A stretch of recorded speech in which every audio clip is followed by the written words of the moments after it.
کیا آپ جانتے ہیں مومن کی روح کیسے نکلتی ہے اور کافر کی روح کیسے؟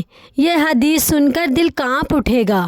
عبداللہ رضی اللہ تعالیٰ عنہ سے مرفوع مروی ہے کہ آپ صلی اللہ علیہ وآلہ وسلم نے فرمایا، اپنے مردوں کو لا الہ الا اللہ کی تلقین کرو، کیونکہ مومن کی روح پسینے کا قطرہ ٹپکنے کی طرح نرمی سے نکل جاتی ہے، جبکہ کافر کا سانس اس کی پاچھوں سے نکلتا ہے، جس طرح گدھے کا سانس نکلتا ہے۔ یہ حدیث ہمیں یاد دلاتی ہے کہ اصل کامیابی صرف دنیا کی نہیں بلکہ ایمان کے ساتھ آخرت میں جانے کی ہے۔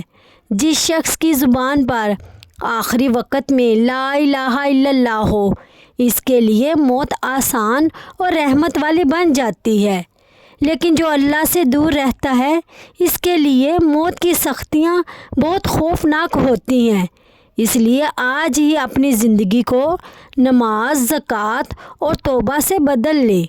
یاد رکھیں، زندگی کا سب سے قیمتی لمحہ وہ آخری لمحہ ہے، اور کامیاب وہی ہے جس کا خاتمہ ایمان پر ہو۔ اللہ ہمیں ایمان والی موت عطا فرمائے، آمین۔